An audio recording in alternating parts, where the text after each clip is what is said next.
धमानमर्हन्तम्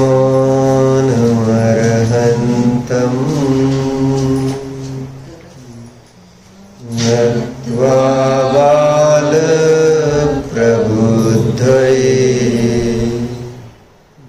विरच्यते मितस्पष्ट सन्दर्भन्यायदीपिकाम्।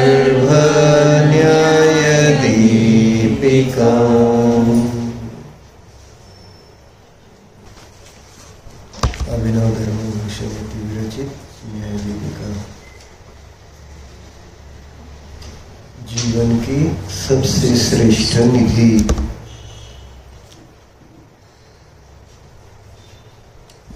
शीर्षकावरून सुद्धा खरं तर जिज्ञासा जागृत झाली पाहिजे। असं काय याच्यामध्ये की याला जीवनातील सर्वश्रेष्ठ निधी म्हटलं गेलेलं आहे? काय याला जीवनाची श्रेष्ठ निधी म्हटलेलं आहे?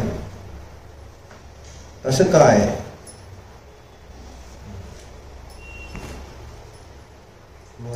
भव्य जीवांना ही शंका येते, बरोबर आहे? आणि ज्याला जीवाचं कल्याण करायचंय, स्वतःचं कल्याण करायचंय, म्हणजेच आत्म्याचं कल्याण करायचंय, त्याला त्याच्याविषयी जिज्ञासा निर्माण झाल्याशिवाय राहणार नाही। म्हणजे त्या संबंधी जे काही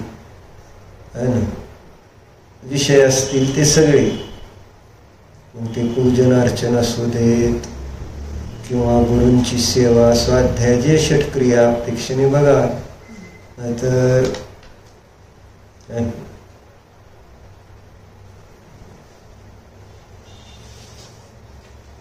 जे काय असेल ते।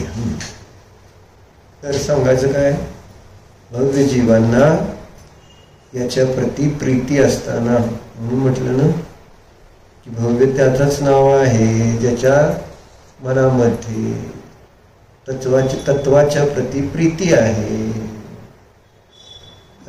तो भव्य म्हटला गेलेला आहे। निधी अर्थात एखादी व्हॅल्युएबल वस्तू, असं आपण म्हणतो, किमती वस्तू, किंवा एखादी दुर्लभ गोष्ट, ती असते निधी। जसं आपण काय बघत होतो की वर्तमानामध्ये आपल्याला मिळालेली पर्याय,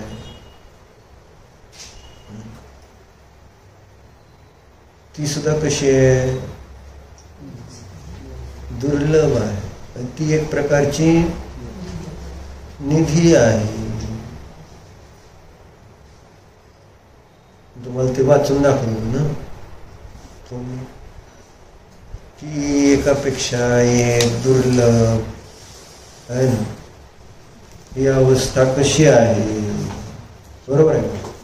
त्याच्यासाठी सर्वार्थ सिद्धीमध्ये आलेलं अनुभूती दुर्लभ भावनेचं वर्णन आपण बघत होतो। एक निबोध शरीर में सिद्धों से अनंत गुण होते, अनंत गुणे जीव आहे। एका निबोध शरीरामध्ये किती जीव असते? कोणापेक्षा?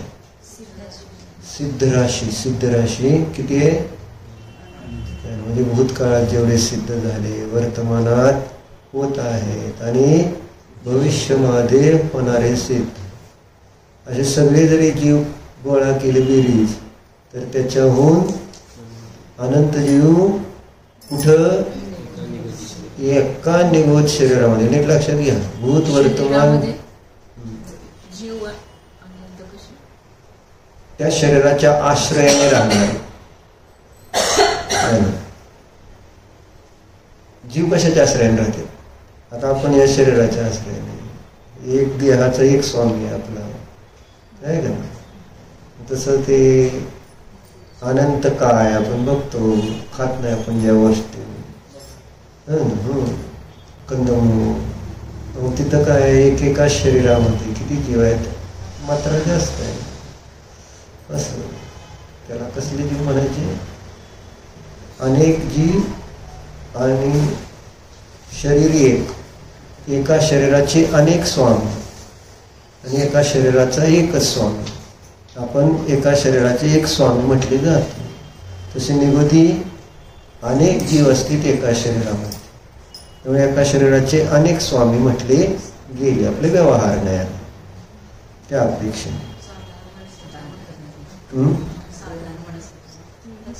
बरोबर, साधारण हे. आणि त्यांचं शरीर आपल्या डोळ्याने दिसत पण नाही, इतकं सूक्ष्म. कारण त्या जीवांना सूक्ष्म म्हटलं जातं. असे सूक्ष्म वनस्पती काही जीव म्हटले जातात निगोदी. आणि त्याच्यातला एक किती तसली निगोदी किती आहे? अनंत अनंत अनंत निगोदी जीव आहेत. आणि एका निगोदी जीवाच्या शरीराच्या आश्रयाने अनंत सिद्धांपेक्षा पण आनंद. म्हणजे जेवढे सिद्ध झाले, होत आहेत आणि होणार आहेत सगळ्यांच घेतलं गोळा बेरीज, तरी त्याहून किती अनंत पट एक्का. म्हणजे जी एक शंका येते ना नाही कधी कधी आपल्याला, की जर मग मोक्षाला सगळे जीव गेले तर संसारिक काम होईल. जर 6 महिने 8 महिन्याला 608 जीव मोक्षाला जातील तर मग पुढं कोणी जीव राहणार नाहीत, किंवा भव्य जीव संपून जातील, किंवा मग आपलं आता ते भव्य जीव संपले असतील काय, मग आपण अभव्य आहोत काय, अशा बऱ्याच शंका येतात नवीन नवीन, किंवा ज्यांना थोडंसं भीती असते थोडीशी. तर जेव्हा अशा गोष्टी ऐकल्या जातात तर असं वाटतं की आपल्याला मग संधी आहे का नाही मोक्षाला जायची. पण जेव्हा हे वचन येत आहे जिनेंद्र देवाचं, तर मग कॉन्फिडन्स यायला काय हरकत नाही की जीव किती आहे, म्हणजे ते कधी संपणार नाहीत. काळ किती गेलाय माग? अनंत. पुढे किती काळ आहे? अनंत आहे. पण असा सगळा अनंत काळाच्या द्वारे सुद्धा ज्याचा कधी ऱ्हास होणार नाही इतकी जीवराशी. तेव्हा आपल्याला त्याचा विकल्प करायची गरज नाही. आपल्याला त्या ठिकाणी संधी आहे किंवा नाही हे आपण बघायचं. तर अजून याच्या पुढे पण तीर्थंकर होणार आहे आणि ते श्रेणिक राजाचं उदाहरण आपल्या डोळ्यासमोर आहे. त्यामुळे काळजी करायचं कारण नाही की आता संपलेत काय मोक्षाला जायचं, म्हणजे मोक्ष सिटफुल झालेत काय, तर होणार नाही. अनंत काळ पुढे जरी गेला तरी त्या ठिकाणी असं होणार नाही की मोक्षाला आता जायचं संपणार आहे ना. जीव जात राहणार आहेत आणि या संसारात जीव राहणार पण आहेत. म्हणून धवलाच्या 3ऱ्या पुस्तकामध्ये ही सगळी चर्चा घेतली, म्हणजे संख्येची चर्चा घेतली की किती जीव असतात है ना. एकूण जीव राशीचं प्रमाण जर एक कल्पना करायची झाली आकडा तर 16 अंक घेतलेले आहेत. 16 अंक प्रमाण जर संपूर्ण जीवराशी धरली तर मग त्यात रेशो काढला. रेशो किती प्रमाण संसारी जीव आहेत आणि किती प्रमाण मुक्त जीव आहेत. आणि ही राशी केव्हापासून आणि कुठपर्यंत? अनादी काळापासून अनंत काळपर्यंत असंच असणार. त्या 16 मधले 3 अंक बाजूला काढले तर तेवढे मुक्त जीव, आणि 13 अंक बाजूला जे काढले तर तेवढे संसारी. म्हणजे संसार राशी किती मोठी आहे असं सांगायचं. त्यांनी ते 16 अंकाला प्रमाण धरून तसं सगळं गणित तिथं मांडलेलं आहे. एक आयडिया येण्यासाठी, एक भावभासन होण्याच्या दृष्टीने. म्हणून काय सांगितलंय, एका निगोद शरीरामध्ये सिद्धांपेक्षा अनंत गुण, अनंत पट जीव आहे. बरोबर. इस प्रकार स्थावर जीवों से यह लोक निरंतर भरा हुआ है. ठीक आहे. स्थावर जीवांच्या द्वारे हा लोक भरलेला आहे. ठीक आहे. अतः इस लोक में रस पर्याय का प्राप्त होना इतना दुर्लभ है जितना कि बालुका के समुद्र में पड़ी हुई वज्र सिकता की कनिका का प्राप्त होना दुर्लभ होता है. एवढी स्थावर काय राशी. तर निगोदी म्हणजे एक इंद्रिय. बरोबर आहे ना. एक इंद्रियाला स्थावर म्हणते. आहे का नाही? मग इतकी मोठी जी स्थावर राशी, निगोद राशी, मग त्याच्यातनं पुन्हा त्रस पर्याय, सगळे जरी त्रस गोळा केले ना, त्रस पर्याय म्हणजे 2 इंद्रियापासून पंचेंद्रियापर्यंत, संज्ञ असंज्ञ सगळे, त्या सगळ्यांची गोळाबेरीज जरी केली तर किती आहे संख्या? असंख्यात. तिर्यंच गतीतले सगळे जीव, देवगतीतले सगळे जीव, नरक गतीतले सगळे जीव आणि मनुष्य गतीतले सगळे जीव जरी मोजले तर किती होतील? असंख्यातच होतील. म्हणजे असंख्याताची संख्या केवढी मोठी, असं सगळं गणित आहे. असू दे, म्हणून इथं सांगायला लागले. मग त्याच्यापेक्षा अनंताची संख्या किती मोठी आहे. एकदा संख्यामान प्रमाण तुम्ही वाचून काढा, गोमटसारमध्ये जीवकांमध्ये येतं ते. तर अशा त्या स्थावर पर्यायातून त्रस पर्यायाला प्राप्त होणं किती दुर्लभ सांगतायत. ज्याप्रमाणे वाळूचा म्हणजेच डेझर्ट, वाळवंट, वाळवंटाचा समुद्र आहे, त्याच्यामध्ये एक रत्नाची कणिका जर पडली आहे ना, हरवली, तर मग ती रत्नाची कणिका पुन्हा प्राप्त होणं किती दुर्लभ आहे.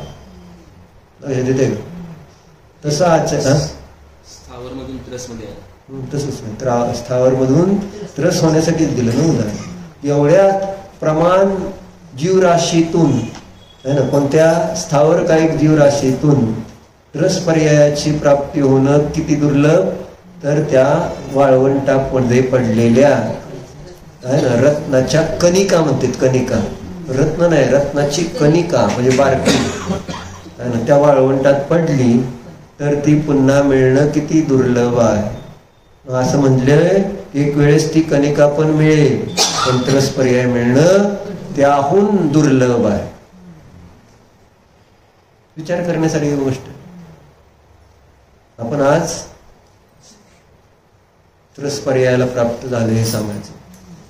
म्हणून आपण छड आल्यामध्ये पण काय म्हणतो, पहिल्या डालीत, दुर्लभ लही जो चिंतामणी, त्यो पर्याय लही त्रसतनी.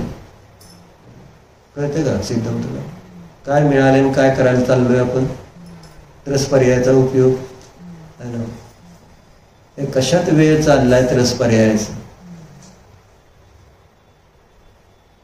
म्हणजे we are not serious about it, असं माझं म्हणणं. आपल्याला गंभीरता आहे का? इतकी दुर्लभ आहे त्रस पर्याय. आणि त्या मग त्रस पर्यायाचा, दुर्लभ वस्तूचा उपयोग कसा केला पाहिजे, कसाही त्याचा उपयोग करून चालेल का? कशासाठी उपयोग करून चालेल काय?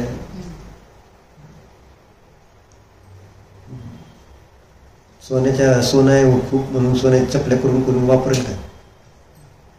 नाही, माहित आहे दुर्लभ असते ती गोष्ट. त्याचा वापर योग्य रीतीने झाला तरच ते त्याचं महत्व समजलं. पण वापर जर चुकीचा होत असेल तर त्याचा अर्थ त्याची किंमत कळलेली नाही. हीच माझी अवस्था आहे. त्रस पर्याय मिळून सुद्धा मी या त्रस पर्यायाचा एक एक क्षण आणि कशासाठी वापरायला पाहिजे आणि मी कशासाठी वापरतो आहे विचार करावा. जर इतकी दुर्लभ असेल तर कल्पना केली का तुम्ही? उदाहरण दिले त्याच्यावरून तर विचार करायला पाहिजे का नको? संपूर्ण समोर वाळवंट आहे, त्याच्यात कणिका हरवली, ती प्राप्त होणं दुर्लभ. तसं आणि या अनंत संसारी जीव किती निगोदी आहे ना, आणि त्याच्यातनं आपल्याला त्रस पर्याय मिळणं किती दुर्लभ आहे. म्हणजे किती थोडे जीव त्रस होतात असा त्याचा अर्थ. ठीक, आता त्याच्या पुढं काय? उसमें भी, आता कशात? किसमें? त्रस पर्याय. जेव्हा ती त्रस पर्याय मिळाली त्या त्रस पर्यायामध्ये पण काय झालं? आता विकलेंद्रिय. विकलेंद्रिय माहिती ना आपल्याला कशाला म्हणायचं?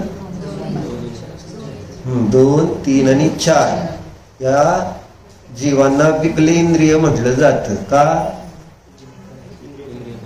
इंद्रियाची अपूर्णता आहे ना. कारण पूर्ण इंद्रिय म्हणजे 5 इंद्रिय प्राप्त झाली तर सकले इंद्रिय म्हणणार, आणि कमी एक असेल तर विकले. ठीक. मग त्यामध्ये सुद्धा रस पर्यायामध्ये काय म्हणते, उसमें भी विकलेंद्रिय जीवों की बहुलता होने के कारण, पहिल्यांदा तर कोणाची बहुलता होती? स्थावर निवडीची आहे ना. त्यामुळे त्याच्यातून बाहेर पडून त्रस पर्याय मिळणं दुर्लभ. आता त्रस पर्यायामध्ये सुद्धा कोणते जीव जास्त आहेत? विकलेंद्रिय. 2 इंद्रिय वाले, 3 इंद्रिय वाले आणि चतुरेंद्रिय जीवांची संख्या किती आहे? खूप आहे त्रस पर्यायामध्ये सुद्धा. छटत चाललेले आहेत ना जीव हळूहळू क्रमाने, समजावं म्हणून. आणि आपण बघतो विकलेंद्रिय जीव किती आहेत. विकलेंद्रिय दिसतात ना आपल्याला. समूर्छन जीव जे आहेत ते बहुतेक सगळे मुख्यतेने विकलेंद्रिय पावसाळ्यात दिसून येतात. ते 2 इंद्रिय, 3 इंद्रिय, चतुरेंद्रिय. बरोबर आहे का? मग त्यांची बहुलता आहे, आणि त्या कारणाने काय सांगतायत, त्याच्यातून त्या विकलेंद्रियातून निघून पंचेंद्रिय पर्याय प्राप्त होणं कशाप्रमाणे दुर्लभ म्हटले? एकच उदाहरण कसं वेगळं? जसं गुणांमध्ये सर्वश्रेष्ठ गुण कोणता आहे माहिती आहे? कोणता? कृतज्ञता. अनंत गुण आहेत, त्या अनंत गुणामध्ये सर्वश्रेष्ठ गुण जर कोणता मानला गेला व्यवहाराने, आता ज्याला ज्ञान श्रद्धा ही माहिती नाही, पण व्यवहारामध्ये कोणता गुण दुर्लभ दिसून येतो, तर आचार्य सांगतात कृतज्ञता दुर्लभ दिसून येते. म्हणजे जर असं उदाहरण दिले त्याचा अर्थ सगळे जीव कृतज्ञ नसतात, एखादा जीव कृतज्ञ दिसेल. मनुष्य पर्यायापेक्षा, कारण समजून सांगायला लागलेत मनुष्याला, तिर्यंच्याला तरी भाषा समजत नाही, त्याचा काही विषय येत नाही. हे कोणाला समजावून सांगायचं चाललंय? ज्याला कळते, शब्द कळते, भाषा कळते, अशा मनुष्यांना. कारण मनुष्यच मनुष्य पर्यायामध्ये आल्यावर काय करतोय? त्या मनुष्य पर्यायाचा उपयोग ज्या कार्यासाठी करायचा आहे तो सोडून पशुसारखा जीवन जगतो. म्हणजे आहार, भय, मैथुन आणि परिग्रह या 4 संज्ञांच्या द्वारे पछाडलेला असताना कलापूर्वक, कसं कलापूर्वक या 4 संज्ञांचा भोग घेतो. जसा एक उदाहरण साधं, आहार जसा आहे उपलब्ध निसर्गाने तसा घेतलाय का मनुष्याने? त्याच्या किती कला करतात. पुरणपोळी, उद्या काय खीर, परत शिरा, गुलाबजाम, म्हणजे एक वस्तूचे नाना व्यंजन तयार करतो. सांगायचं म्हणजे एक आहार साधा आहे, पण त्याला भोगण्याच्या आसक्तीने त्या सगळ्या, मग आपण फर्निचर, हे प्रत्येक गोष्ट बघा मनुष्य वेगवेगळ्या पद्धतीनं त्याला तयार करून आपल्या कल्पनेनं त्याच्यातून आनंद काढण्याचा प्रयत्न करतो. हे सांगायचं म्हणजे सामान्य त्याच्यात आनंद नाही आहे. फक्त आता जगायचं आली पर्याय तर व्यवहाराने हे शरीर धारण केले, प्राण धारण केले तर त्याला निमित्त करून ते आहे, नाहीतर त्याच्याशिवाय तिरेन जगत नाहीत. म्हणजे असं जर नाही पुरणपोळी खाली तर मरतं का? असं घर नाही बांधलं तर मरतं का? वारं नसलं तर मरतंय काय? गरममुळं थंडीमुळं मरतं का? असं काय नाही सांगायचं. पण मनुष्याला प्रत्येक बाबतीत ती आहे त्याची आसक्तीचं लक्षण आहे.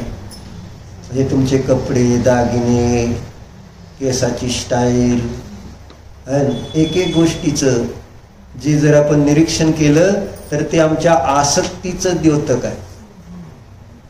पण आम्हाला वाटतच नाही की माझी त्याच्यात आसक्ती. वाटतं का आपल्याला आसक्ती? रंगीत कपडे घालायचे त्याचा अर्थ काय? एकसारखं आहे का रंगीत? आणि मलाही कल्प होतं का पांढरं तर पांढरं, महाराजांना तर काही विषयच नाही कपड्याचा. पण आपल्याला म्हणजे एक रंगामध्ये अनेक छटा अजून. म्हणून पीस किंवा फॉल साडी घेतल्यानंतर मॅचिंग करावं लागते का नाही? आता तसली मॅचिंग सेंटर्स काढावं लागली, वेगळी दुकान असतील का नाही? काय अवघड आहे. म्हणजे सांगायचं एवढं, म्हणजे किती कलात्मक पद्धतीने भोगातून आनंद घेण्याचा प्रयत्न करतो. आणि हे आहे त्या भोगामध्ये असलेल्या आसक्तीचं दर्शन. आणि आपण बघितलंय, काय बघितलंय? काय बघितलं?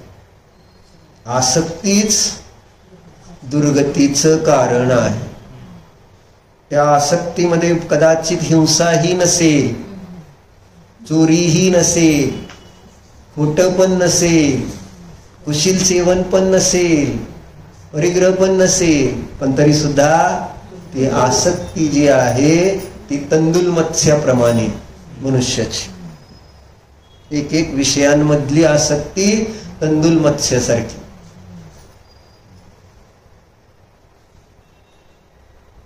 आणि म्हणून तंदुल मत्स्य केवळ आसक्तीने न भोगता, म्हणजे मासे खाल्ले नाहीत एक सुद्धा, कानातला मळ खाल्ला फक्त, आणि आयुष्यभर काय केलं? खाण्याची आसक्ती. त्या महामत्स्याच्या तोंडातून येणारे जाणारे मासे बघून फक्त एवढाच विचार केलाय, त्याच्या जागी मी तर. आणि ही खरी गोष्ट आहे बरं का, आपल्या प्रथमयुगामध्ये आलेली ही कल्पना नाही आहे. भावपाहूड मध्ये त्या एका राजाने आपल्या स्वयंपाकाच्या अंगावर गरम खीर टाकलेली असते आणि त्याच्यामध्ये तो मरतो, असं काहीतरी आहे. आणि मग तो राजा आणि हे स्वयंपाकी मांसाहारी असतो तो राजा काहीतरी, आणि दोघं मरते. तो स्वयंपाकी होतो महामत्स्य, राजा होतो तंदूर मत्स्य, आणि दोघं परत मरून नरकात जाते.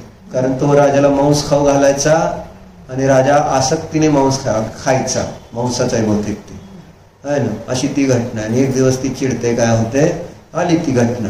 ही खरी गोष्ट आहे.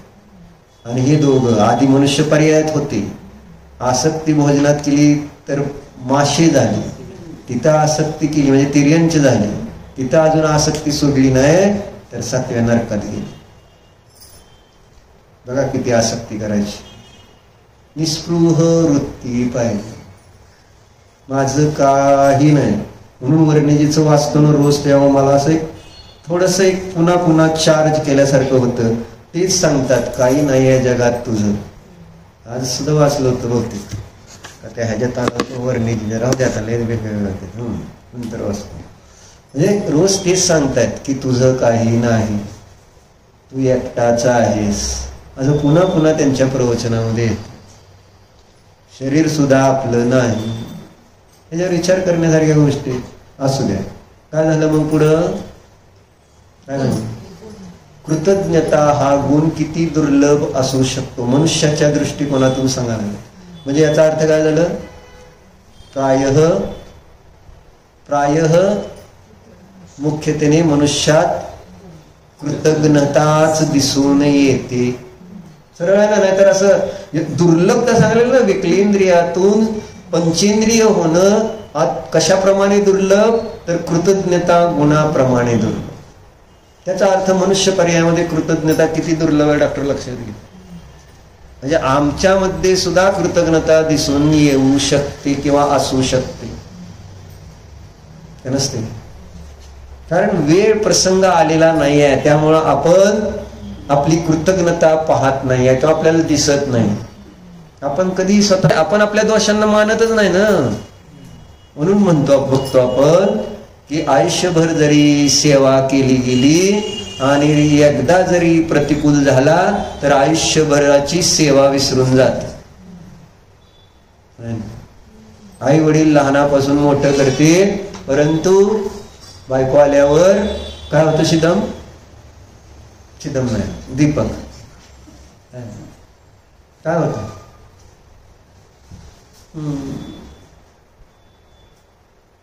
असं हे कृतज्ञ व्हायला किती वेळ लागतो मला सांग.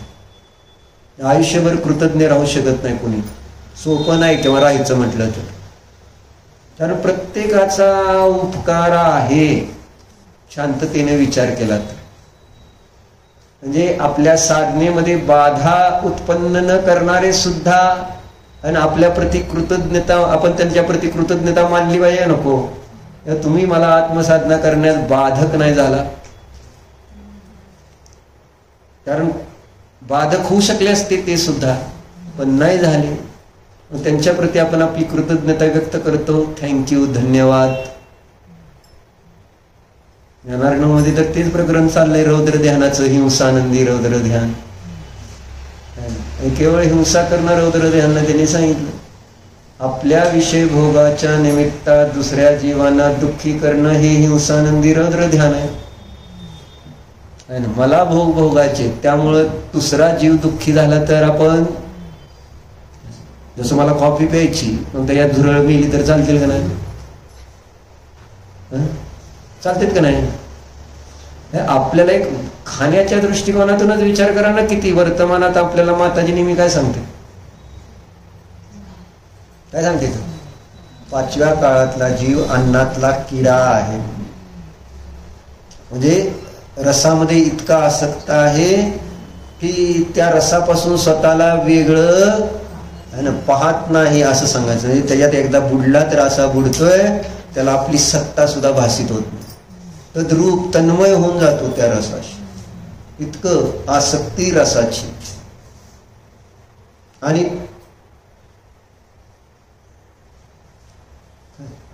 आणि काय मग त्या रसनेंद्रियासाठी आता वर्तमानात तर किती मांसाहार सुरू झालाय, बरोबर. आणि अंड्याला सुद्धा आज मांसाहार मानायला तयार नाहीत. आणि मग जैन लोक सुद्धा ते अंड सेवन करू लागले. सायन्स सांगितलंय. आणि कोण तपासतंय? खायच्या आसक्तीमुळं कुणाला असा विचार येतो ह्याच्यात अभक्ष काय आहे का बघायची तर भावना होती का आपल्याला बाहेरची वस्तू खाताना? फक्त टेस्ट महत्वाची. म्हणून शास्त्रात कितीतरी उदाहरणं आहेत चक्रवर्ती आदींची. कोणता चक्रवर्ती? शुभम चक्रवर्ती. त्याला त्याने ती खीर टाकली होती सरपणाच्या अंगात. आणि मग ते फळ खायचं, ते फळ आणलं त्यांनी.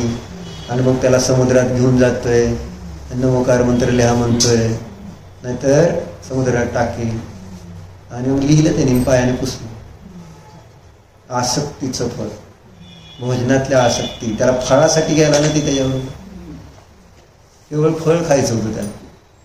इतकी आसक्ती, काय मागचा पुढचा विचार केला नाही. अशा अनेक उदाहरण. आणि आपण आपल्याला स्वतःला जरी पाहिलं तरी लक्षात येईल. रोज विचार येतो, म्हणजे रोज नाही, कधी कधी येतो, रोज नाही. जेवलो की नाही, जेवायच्या आधी भले त्या ठिकाणी अनशन स्वभावी आहे ना, असं सगळं चिंतन केलेलं आहे. सिद्ध भक्ती म्हटलेली आहे. मी जीव आहे, खाण्याला पिणार नाही, पण एकदा भूक लागलेली आहे, ते संपलं म्हणून झालेलं आहे. खाताना किती वेळा आठवतो अनशन स्वभाव. खात नाही, मी जीव आहे, मी खात नाही, मी खाणारा नाही, मी चालणार आहे, याचं स्मरण सुद्धा झालं नाही. आणि मग वर गेल्यावर एकदम आठवतं, अरे च्छा, काल मिक्स भाजी केली होती. म्हणजे तुमच्या भाषेत पावभाजीची भाजी. कारण आता मिक्स भाजी नाही कळत ना, बरोबर आहे ना. पावाबरोबर ती भाजी समभिरूढ नाही जोडली गेलेली. मग ती पावभाजीची भाजी खाल्ली उगच. खाताना छान झाल्यावर माणूस खातच की चांगलं. मग वर गेल्यावर विकल्प आला. आपण खाताना एकदा तर विचार आला का, खाणं पिणं नाही माझा स्वभाव, किती आसक्तीने खाल्लं, आपण काय म्हटलं होतं आणि आपण कशी खाल्ली. आपल्याला थोडा सुद्धा विचार यायला नको. मी ह्याच्यावर जगणार नाही, त्याच्यात माझा आनंद गुण नाही, असं कुठं तरी फील व्हायला पाहिजे का नाही. पण काय नाही, एकदा खायला लागलं, भूक लागलेली असल्या तर परत काय विचार तरी येतंय का? नुसतं ध्यान तर रोज चाललंय. अनशन स्वभावी आहे, मी अरस स्वभावी आहे, खाणेपिणे माझा स्वभाव नाही. हा मी जाणणार. म्हणजे मला माझाच राग आला आणि मी प्रतिक्रमण लगेचच केलं. म्हटलं हे माझं फार मोठी चूक झाली. म्हणजे असं एक फील होतं कधी तसं. काय संबंध आहे, काय आपल्याला करायचं? खायचंय किंवा आहे ना, स्वयंपाक करायचा आहे, खाऊ घालायचं आहे, खायचं, एवढंच आपल्याला माहिती. म्हणजे मूल आणि चूल. इंडियन विमेन्स नो ओनली दिस 2 थिंग्स. बरोबर आहे. आता थोडं थोडं आता कामाला लागले त्या, म्हणजे जॉब्स. मूल आणि चुलाच्या बाहेर काय नाही. सगळ्याला चांगलं चांगलं खाऊ घालायचं आणि मुलांचं चांगलं चांगलं संगोपन करायचं. आता ते पण कमी झालं.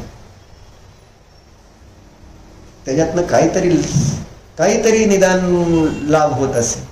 आणि आता ते पण संपल्यामुळे पुढे काय झाले, आता ऱ्हास होऊ लागलं. ते चला, चर्चा कशासाठी चालली होती? आसक्ती कशी आहे ध्रुव, याची एक झालेली एक अनुभूती सांगितली मी तुम्हाला. कशासाठी? मी लय शहाणा आहे ह्याच्यासाठी नाही, तुम्ही पण तसं करा ही प्रेरणा देण्यासाठी असते. काही गोष्टी जसं महाराजांनी लिहून ठेवले, चुकलो चुकलो चुकलो आहे ना, पुन्हा बोलायला नको असं. आपल्याला प्रयोग करता करता अभ्यास केल्याशिवाय आपल्यातनं हे संस्कार संपणार नाहीत. बाकीची आसक्ती बाकीचं कमी होईल, पण जेवण हा म्हटलं 4 संज्ञा ज्या आहेत त्या फार विचित्र आहेत. त्याच्यातनं बाहेर पडणं फार अवघड आहे. कारण संज्ञा म्हणजे अशी दृढ संस्कार आहेत की ज्यामुळे या जीवाला या जन्मात आणि पुढच्या जन्मात अत्यंत दारुण दुःखाला प्राप्त व्हावं लागतं. असं दहलामध्ये दिलं. संज्ञा काय करते? संज्ञाचं स्वरूप सांगितलं. या जन्मात आणि पुढच्या जन्मात पण जे जीवाला दारुण दुःख देतं त्याचं नाव आहे संज्ञा. म्हणजे भयंकर दुःख देतं, भयंकर क्लेश, आकुलता. असं डायरेक्ट नाही दुःख वाटणार तुम्हाला, पण जी आकुलता आहे, भोग भोगण्याची आकुलता, ती आपल्याला लक्षात येत नाही. आणि त्याचं कारण रौद्र ध्यान. इतकं विचित्र आहे रौद्र ध्यान. म्हणून सांगत होतो मध्ये मध्ये सारखं की रौद्र ध्यानातनं बाहेर पडणं मुश्किल. रौद्र ध्यानामुळं विषयभोगातून आहे ना आनंद जो येतो अशी मान्यता आहे ती सुटणं अवघड आहे. असं रौद्र ध्यान, कारण मौज वाटते ना. रौद्र ध्यानात मौज असते. हिंसेमध्ये मौज, चोरीमध्ये मौज, खोटं बोलण्यात मौज, विषय संरक्षणामध्ये मौज. विषय संरक्षण काय चाललेलं आहे आमचं? गाडीचं संरक्षण, त्याला विषय संरक्षण म्हणतात, आहे ना. कार्यालयाचं संरक्षण, आपल्या दागिन्यांचं संरक्षण लॉकरमध्ये, त्याचं संरक्षण करण्यात आनंद मानलो आपण. आणि माझी सुरक्षित आहे, माझं सुरक्षित, आनंद वाटते का नाही? ते रौद्र ध्यान सांगते आज. म्हणून परत परत वर्णीजी सांगतायत, नाही बाबा तुझं काय संबंध नाही त्याच्याशी. हे सगळे संयोगात आलेले पदार्थ, संयोगी आहेत ते. आचार्य सांगते संयोगी भाव तुझे नाहीत तर संयोग. इथं संयोग सुटाना, संयोगी भाव केव्हा सुटायचा? संयोगी भावाच्या प्रती जो राग आहे तो केव्हा नष्ट होणार? म्हणून भेदज्ञान जबरदस्त करावं लागणार, जबरदस्त करावं लागणार नाही. आणि अशी किती आयुष्य घालावं लागतील आपल्याला माहिती आहे का? कशासाठी? कशासाठी? ही संस्कार तोडण्यासाठी. सोपं नाही संस्कार तुटणं, पण अवघड पण नाही. सुरुवात केली तर ते संस्कार तुटणार आहेत. असं नाही की अशक्य साध्य गोष्ट सांगत नाहीत आचार्य शास्त्रात. जे मला सिद्ध करणं शक्य आहे ना तेच साध्य इथं सांगितलं तर बरोबर आहे. नाहीतर जे मला सिद्धच करणं शक्य नाही आणि ते जर सांगायला लागलं तर त्याचा उपयोग नाही. जसं उदाहरण दिलं शास्त्रात की ज्याप्रमाणे एक रोगी मनुष्य आहे आणि त्या रोगी मनुष्याला काय सांगितलं गेलं होतं की काळा नाग आहे ना, असा एकदम सगळ्यात विषारी किंग कोब्रा, त्याच्या डोक्यावर असलेला मणी, आणि त्या मणीचं भस्म करून जर तू ते घेतलं तर तुझा रोग दूर होणार. मला सांग शक्य साध्य का अशक्य? त्या नागाच्या डोक्यावरचं मणी घेणं प्राप्त होणं सोपं आहे? शक्य आहे? असं अशक्य औषध. अशा गोष्टी आपल्या शास्त्रात नाही सांगितलेल्या. तुम्हाला शक्य आहे मोक्षमार्गी होणं तर तेच सांगितलं. तुमच्या आवाक्यातल्या गोष्टी सांगितलेल्या आहेत. आवाका बाहेरच्या नाही आहेत, पण माझं जे झेप आहे ना ती आवाक्या बाहेरची आहे. म्हणजे मला मोक्ष नको आहे, मला काय पाहिजे? काय पाहिजे आहे सिद्धम? काय कुठं स्थिरता आहे का? आणि घटक्यात म्हणतोय इथं राहायचंय, घटक्यात म्हणतोय तिकडं जायचंय. आवाक्याच्या बाहेरच्या गोष्टी एकाच वेळेस करायच्या म्हटलं तर शक्य आहे का? ताकद बघा की राव, माझी ताकद किती आहे तेवढीच झेप टाकायची असते. उगाच ताकद कमी आहे आणि झेप मारतोय मात्र अगदी कांगारू सारखी. शक्य आहे तेवढंच करूया ना, आकुलता होत नाही म्हणून. नाहीतर मग सारखं सारखं चंचलता होणार. शांतता शांतता जीवनात आकुलता कमी असणंच त्या ठिकाणी धर्म आहे. किती आकुलता केली तरी काय होणार नाही, तिथं गेलं तर दुसरं प्रॉब्लेम, आणि कुठे गेलं तर प्रॉब्लेम संपणार नाही आहे. तिथं गेल्यावर हे प्रॉब्लेम संपतील तर दुसरे प्रॉब्लेम्स होतील. जगात असं एक स्थान नाही आहे की जिथं गेल्यावर आपले सगळे प्रॉब्लेम संपणार आहे. एक आहे होतं शुद्ध, त्याच्या आश्रयाने सगळे प्रॉब्लेम संपणार आहेत. ते आपण कधी विचारत घेणार नाही. आणि आपण बाह्य म्हणजे आवाक्या बाहेरच्या गोष्टी, जसं आजचं वाक्य आहे ते आवाक्या बाहेरच्या गोष्टी आहेत. वीरसागर महाराजांचं आजचं चिंतन काय ना, बघायचं नाही. तुझ्या इथं कॅलेंडर आहे, समोर येता जाता दिसतंय. काय वाचलंय का कधी? आज तर वाचलंच नसशील, कधीच वाचत नाही आहे ना. काय तुझा वाचायचं प्रयोजन नाही, दुर्लभ असलेली गोष्ट, संबंध नाही, कारण ती समोर आहे ना. म्हणून तीच जर चांगली जरा त्याला पैसे देऊन जर असती तर त्याचा विचार केला असता. फुकटच आहे ना सगळं. धर्माला म्हणलं ना, म्हणून मला असं वाटतं की फ्रीमध्ये घेऊच नका कुठला धर्म. खर्च करा, खर्च करा धर्मासाठी. जेवढा तुम्ही धर्मासाठी खर्च कराल तेवढं धर्माची व्हॅल्यू तुमची वाढणार आहे. कारण तुम्हाला त्या धनाची व्हॅल्यू आहे म्हणून, बाकी काय नाही. धन खर्च करावं लागत नाही, धनाची गरज आहे असं नाही आहे ना, तर गरीबाला धर्म करता येणार नाही. पण आहे ना, व्यक्ती अनुसार कधी कधी वेगवेगळे त्या ठिकाणी ट्रीटमेंट्स आहेत. जसा रोग आहे तसं औषधी घ्यावं लागते. सगळ्यालाच एक औषधी नाही. माझी आसक्ती कुठं आहे आणि त्यानुसार मग त्याची औषधी सेवन करावं लागेल. बरोबर आहे ना? मला रोग कोणता आहे? धनाच्या आसक्तीचा आहे ना. मग मला धर्म करायचा आहे, इच्छा पण आहे नाही, मग कर धन खर्च. बघ तो धर्माची व्हॅल्यू नाही आली तर प्रयत्न करून बघ. कुठलाही धर्म करायचा ना, खर्च कर धर्मासाठी. मंदिरात जायचं ना, खर्च कर. स्वाध्याय ऐकायचं ना, खर्च कर. जेव्हा पैसे जातात ना, आता तू घेतलं का नाही पैसे खर्चून सगळे क्लास, त्याच्यामुळं करावं लागते का नाही, त्याच्यामुळे टेन्शन घेतलं का नाही, सगळे क्लास करायचे क्लास करायचे क्लास करायचे. बरोबर आहे का? घेतलेत म्हटल्यावर पैसे घालवलेत म्हटल्यावर आता सांगणार काय? वडील काय म्हणतील? तुला नाही काय वाटणार पैसे गेल्याचं, कारण बायकांना बहुतेक कधीच मुलांच्या तब्येती पुढं पैशाची व्हॅल्यू झिरो असते बायकांना. बरोबर आहे?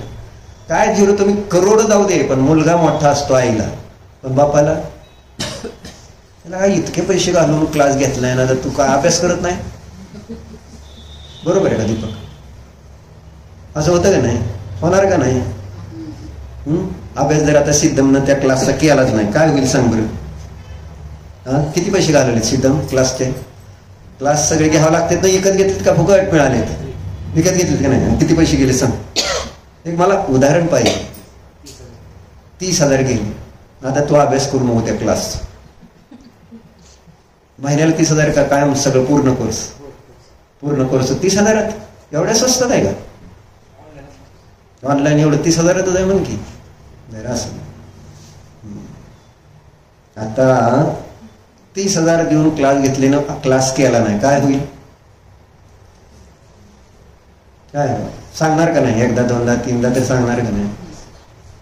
निवांत बसलाय मोबाईल खेळत आणि क्लास करत नाही, काय होईल?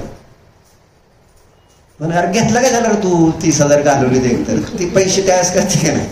पैसे कळतेत केव्हा? म्हणून मला म्हणा व्हॅल्यू केव्हा कळली? पैसे गेल्यामुळं कळली व्हॅल्यू त्याची. तुझं इथं काय गेलं? तुझं काय गेलं सांग? रुपये गेलाय आणि नाही आलं तर काय फरक पडतोय? त्या पुढची गोष्ट होतं का ना. प्रयोजन पैसे घालवण्याचं नाही, आपलं प्रयोजन आहे धर्म समजण्याचं.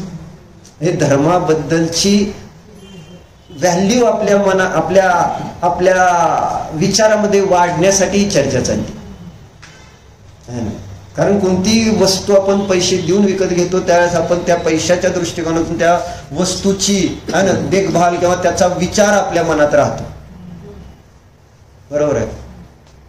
म्हणून मला ते ह्यांचं आवडतं, आपलं कोणाचं, निलिमा काकाचं. अष्टद्रव्य चांदीचं सारखं मधनातनं मला देत असते, चांदीचे अष्टद्रव्य करून. मी अनेक वेळा विचार करतो काय कठीण आहे अष्टद्रव्य चांदी, आपल्या मंदिरात सगळे चांदीचेच सगळं होऊन जाईल. म्हणजे कल्पवृक्षापासून जे उत्पन्न होतं ते सगळं असं दिव्य द्रव्य असतं. सोन्याची सुद्धा ताकद आहे, पण जाऊ द्या, सोनं जरा नको वाटतंय. पण चांदीचं अष्टद्रव्य ते चढवताना सुद्धा भाव कसे होते नाही ना, बघणाऱ्याला सुद्धा काय भाव होणार, आणि म्हणणार ना बाबा कसलो भारी, म्हणजे देवाला असलं चढवते. महिमा कुणाची, ती चांदीचं चढवलं देवाची महिमा झाली काय. आपल्याला देवाच्या प्रती किती महात्म्य आहे हे समजतं, व्हॅल्युएशन. जसं सांगितलं आईला पैसे लाख गेले काय, ते जरी किती जरी असलं त्याला किंमत नाही, पोराची तब्येत महत्वाची. नाही त्यांनी जरा लाख रुपयाचा असताना त्या 10 लाख रुपयाचा जरी कोर्स असता आणि त्याला जर त्रास व्हायला लागला तर आई काय म्हटली असती, ती सगळं जाऊ द्या खड्ड्यात, मला माझा पोरगा महत्वाचा. बरोबर आहे, बरोबर आहे. मग नाही नाही ते खरंच आहे, आणि त्यात काही शंका नाही. चालते का 10 लाख घालून खड्ड्यात घालायची. चिंतन करा राव, चांगल्या चांगल्या गोष्टीचा विचार करणं आवश्यक आहे. आणि म्हणून म्हटलं ना, ती कॅलेंडरवर लिहिलेले विचार फुकटचे आहेत, विकतचे आहेत का नाही. सांग बरं, तू काय वाचलंय का. धर्म मी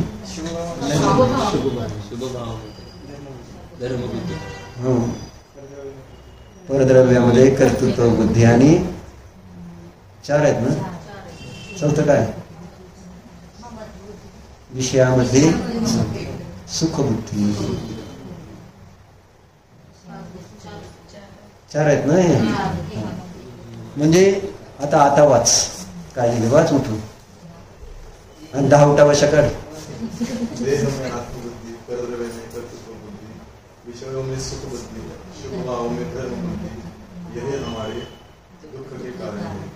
मला काय सांगायचंय, बस आता 10 उठा वशा काढतो ना, काढ घेऊ.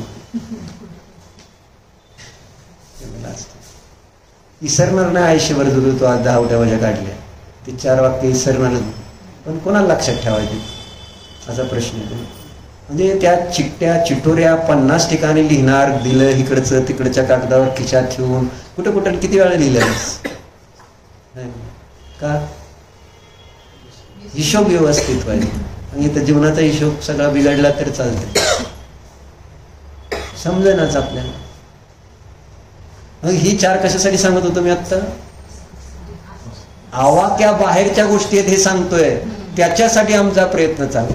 जे शक्य नाही, साध्य सिद्ध होण्यासारखं पाहिजे हे सांगत होतं का नव्हतं. आता इथं आचार्यांनी जे शास्त्रात सांगितलंय ते आपल्याला शक्य आहे, त्या गोष्टी सांगितलेल्या आहेत, अशक्य नाही. आणि मी मात्र कशाच्या मागे लागले डॉक्टर, अशक्य साध्य सिद्ध करायला निघालोय. कोणतं, पहिलं काय वाक्य, शरीरामध्ये आतून जीवाला आहे ना, हे जीवाला शरीर रूप करण्याचा प्रयत्न करणं शक्य साध्य का अशक्य साध्य आहे. खिशात हत्ती ठेवल्यासारखं येते. And I am trying to do that.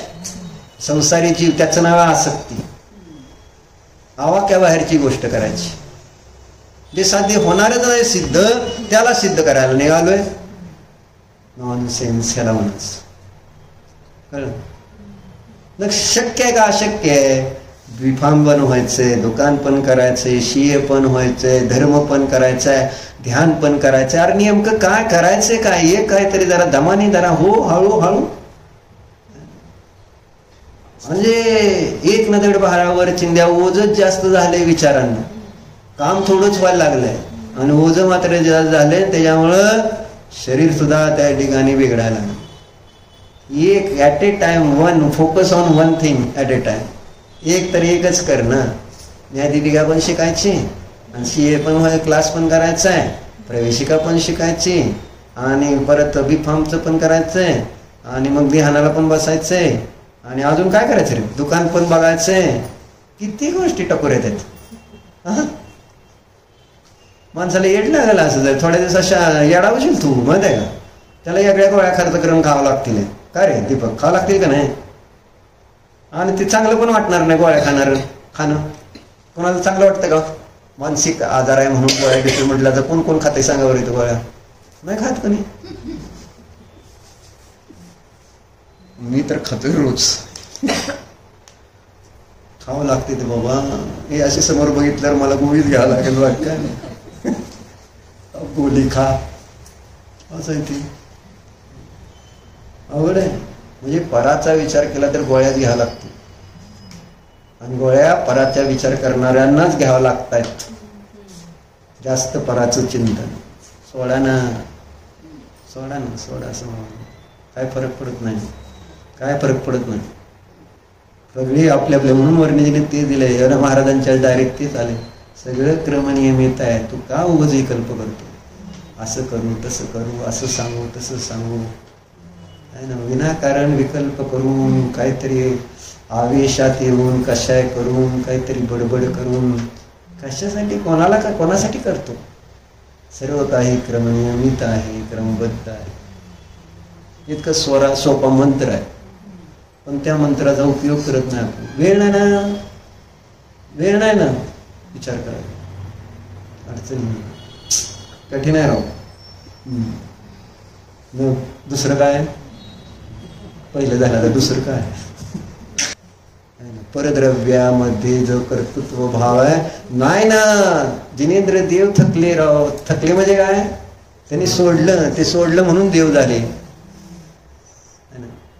मग देवाची तुमच्या मनात श्रद्धा आहे, पाया पडताय तर विचार करा की बाबा त्यांनी कर्तृत्व परद्रव्यात सोडलं म्हणून देव झाले. मला जर त्यांच्यासारखं व्हायचं, मी त्यांच्या पाया पडतोय तर मला पहिलं काम काय करावं लागेल तर परद्रव्यासंबंधी कर्तृत्व बुद्धी माझ्यामधली नष्ट केली पाहिजे. आणि आपण जेव्हा पराचं कार्य करतो त्यावेळेस कधी विचार येतो असं. आता बंडल लावत होतं. कोण लावलं बंडल.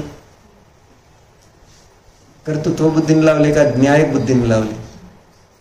मी बंडल लावणारा. जर जास्त जर लावा लागले असते तर मग भांडण केलं असतं ना वाटल्याशी. अति भारारोपण झाल्यानंतर माणूस जसं ह्यांनी सकाळी काय केलं, मिरी कुटून ठेवली एक तरी एकटीच स्वयंपाक करायचं बरं का सकाळी सकाळी. म्हणजे घडलेली घटना सांगतो. कर्तृत्व बुद्धीने मिरी कुठली होती 7-8-10 किंवा त्याला पापडात टाकायचे असतील कशात है ना, म्हणून कुठल्या होत्या 7-8-10 मिरी. आता मग आता कुठताना करताना स्वयंपाक करताना थोडं फार सांडलं तरी गोष्ट वेगळी, पण हे कधीतरीच त्या वाट्याला बघणार, रोज थोडंच बघणार आहे. मग बघितल्यानंतर एकदम त्याला असं पसारा पडलेला आवडत नाही असं सांग. त्यांनी सरळ आता गेला, ती उचललं, सगळं टाकून दिलं, धुवून टाकलं. मग काय परत पुढे काय झालं असेल, महाभारत नाही केलं, परंतु तिने ठरवलं आता गोड बोलायचं. पण आता थोडं माणसाला लोड आल्यानंतर 4 माणसं स्वयंपाक करायचं म्हटल्यावर आता थोडंसं टेन्शन येणार का नाही. आता एक तर काय कुठायचं सोपं आहे का मला, आजकाल ताकद आहे काय, आणि मिक्सरवर फिरवून पटपट उरकायचं. आता ते हाताने कुटलेलं होतं बिचारीने, आणि हे गेले दिले टाकून. किती मोठं काम केलं त्यांनी, भारी काम केलं का नाही. आणि त्याच्यापेक्षा मोठं काम ह्यांनी केलं. काय केलं, चिडचिड केली. का झाली चिडचिड, तर मी कुठले होते आणि तुम्ही टाकून दिले. बरं असू द्या, कुठलं म्हणजे ती सगळं आपल्या आपल्या एकतेने झाले, मी तर जाणणारे. असं थोडंच होतंय, असं होतंय. हे जाणणारी नाही, मीच कुठले, कुठनं काढले जाणणारे. ते शास्त्रात दुपारी तसलं काय आता सांगायचं नाही. कुठताना तुम्ही कुठा असं कर्तृत्व बुद्धी लक्षात येत नाही आपल्याला. आपण सगळं कामं करतोय आणि आपल्याला कुठं स्पर्श सुद्धा होत नाही. ही माझ्या आवाक्यातली गोष्ट अशक्य साध्य करायला निघालोय मी. It's impossible. Nothing is impossible असं नाही आहे एकांतानं, है ना. Some things are impossible. वस्तुव्यवस्थेला बदलणं शक्य नाही आहे, आणि मी वस्तुव्यवस्था बदलणं that is a impossible task. It's not possible for any one and any time. Anywhere, बरोबर आहे. कुठल्याही क्षेत्रात कुठल्याही काळात आणि कोणालाही ते शक्य नाही आहे परद्रव्यामध्ये कोणतं काम करणं. हे चांगल्या चांगल्या गोष्टी आहेत, आपल्याला सुख देणाऱ्या, आपली आकुलता नष्ट करणाऱ्या गोष्टी असं आहे. ती विचार करावा लागेल बाबा. म्हणून सांगतायत काय सांगते ते, काय सांगतात, सकलेंद्रियातनं विकलेंद्रियातून सकलेंद्रिय होणं किती दुर्लभ आहे, तर ज्याप्रमाणे कृतज्ञता गुण दुर्लभ असतो. म्हणजे मला त्या दिवसापासून, म्हणजे ही गोष्ट 2 वर्षापूर्वी प्रणिताजींनी गुन्ह्याच्या त्यांनी म्हणजे त्यांना आपलं सकाळी सांगा म्हटलं होतं शास्त्र जरा पंढरपूरमध्ये, आणि त्यावेळेस त्यांनी हे सर्वार सिद्धीचं बोधी दुर्लभ भावनेचं प्रकरण त्यांना आवडलं असेल म्हणून त्यांनी ते घेऊन त्याच्यावर थोडी चर्चा केली. त्यावेळेसपासून मला हे शब्द असा कुठंतरी टोचला, कृतज्ञता गुण. खरंच असं दुर्लभ ते, जसं त्या वाळूच्या वाळवंटामध्ये कणिका सांगतायत तसं इथं हे उदाहरण दिले. उदाहरण आहे हे की कृतज्ञता गुण सापडणं किती दुर्लभ आहे, जसं विकलेंद्रिय, आणि अजून खालच्याच लेवलला तो गुण सांगतात. म्हणजे विकलेंद्रियातनं सकलेंद्रिय होणं म्हणजे पंचेंद्रिय होणं किती दुर्लभ आहे, तर ज्याप्रमाणे कृतज्ञता गुण प्राप्त होणं दुर्लभ आहे. म्हणजे कृतज्ञता गुण कुठं सहजासहजी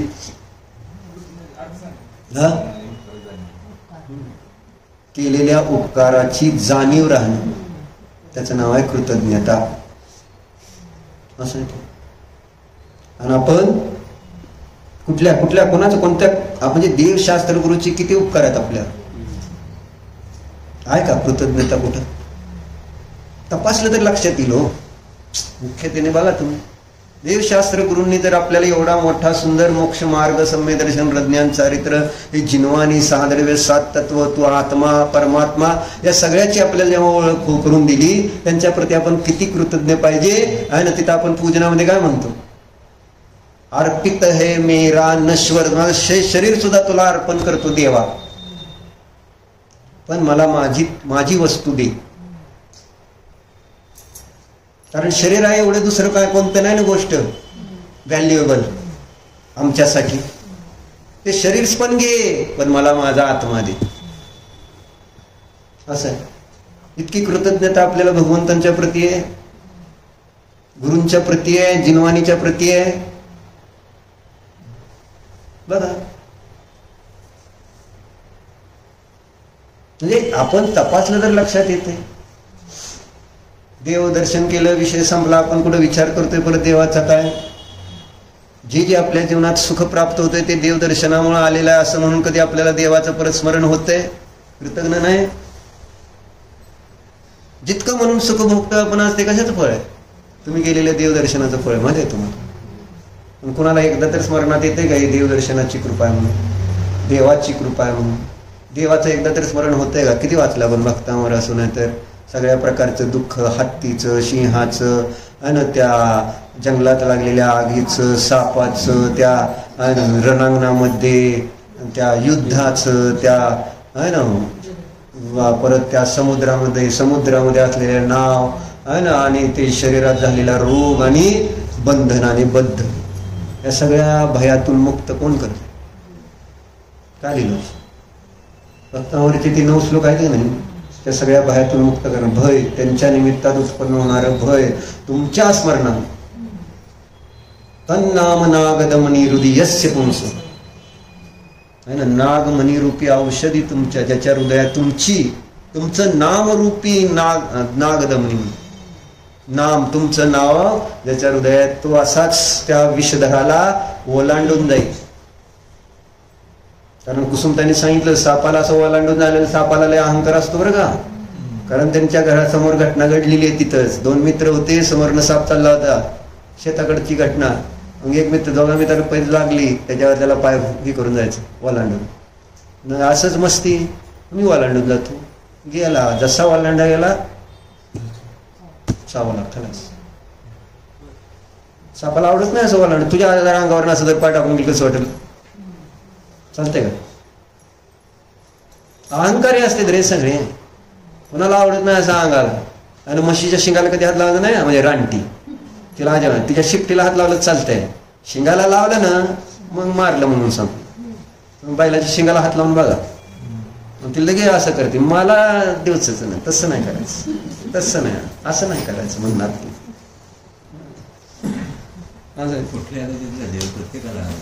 अहंकार आहे आपलं. सांगितलं म्हणजे त्या सापाची घडलेली घटना कुसुमताईने मला सांगितली. बस करू. मग काय सांगितलं इथं, थांबा जरा, संपलंय. म्हणजे काय झाईला पण जायचं विचारायला, तिला सोडायचं म्हटलं तुम्ही तर सांगायचं एवढं होतं. काय नाही, देवाच्या प्रति कृतज्ञता सांगतोय आपल्याला येते का म्हणून. कृतज्ञता गुण दुर्लभ आहे. म्हणजे ज्यांचे आपल्यावर उपकार आहेत त्यांचं स्मरण पुन्हा पुन्हा व्हायला पाहिजे. सर्वश्रेष्ठ उपकार कोणाचे, देव, गुरु आणि शास्त्र. त्याला म्हणून याला सोन्याचं जरी केलं तरी सुद्धा आणि रत्नाची अक्षरं लिहिली तरी सुद्धा ना श्रीमद्राजचे म्हणते तेव्हा ह्याचं मूल्य होणार नाही. असं याची व्हॅल्यू एकेकाची. म्हणून कृतज्ञता फार महत्वाचा गुण आहे. आणि तो जसा दुर्लभ आहे तसं कोण दुर्लभ आहे, सकलेंद्रिय होणं, मनुष्य पंचेंद्रिय होणं. ओम नमः.